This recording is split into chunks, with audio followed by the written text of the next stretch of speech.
Mahesh, how are you seeing the green building market evolve in India? Are you encouraged by what you see? Is it looking positive? So it's going to be always a challenge as we introduce these new concepts in the Indian domain. But however, India is leading the way in terms of certification. The requirement from the multinational perspective is spaces need to be healthy, spaces need to focus on people, spaces have to give comparable benefits at par with the global standard so that they can attract and retain better talent. So in terms of global trends, you talked of performance, reporting, benchmarking. Is that a global trend you're seeing, or are you seeing it in in countries which have high green building footprint? In India, I think the performance-centric certification will put pressure on the market when people come back and get a little lethargic about it, if I may say, to say, well, why do it? Then immediately when somebody else with the good data comes and shows they're doing a good job, it automatically puts discipline across the system to say, I need to compete, I need to compare, I need to benchmark and differentiate. So I think it's a good thing for India, and as we are trying to position ourselves as a global leader. Typically what we've seen in our country and in our kind of setup, we have large IT/ITES organizations, we have large BPOs, huge outsourcing industry, therefore very, very manpower intensive. Do you think India is ready for wellness? India is not going to have a choice to say that health and wellness is something that we are going to be taking it as an option, but it's going to become a condition.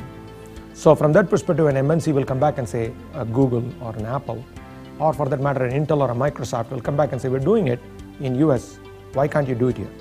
Particularly when the air quality in Delhi or Bangalore, or for that matter, any place you go now, is deteriorating on a daily basis. They're going to look at employee productivity, employee wellness, client satisfaction, and most importantly, the overall human capital management itself is taking a different dimension.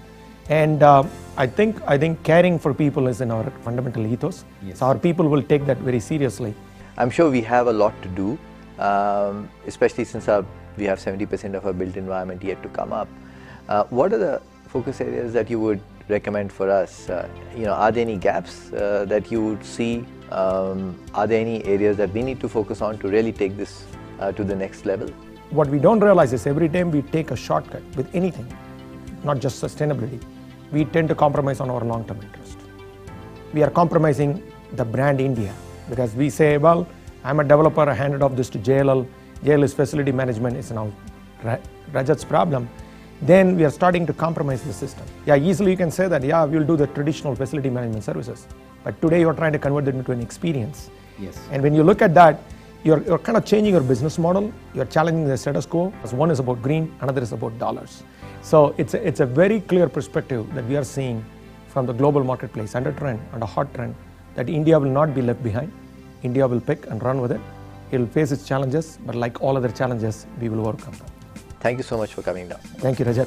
It's our pleasure from a GBCI point of view to support JLL and your end clients, because what we want is green, sustainable, resource efficient, built environment. Then we'll move ourselves into communities and cities, and hopefully we'll transform this nation to be a global leader. So fantastic. Thank you so much. Know more on gbci.org/India.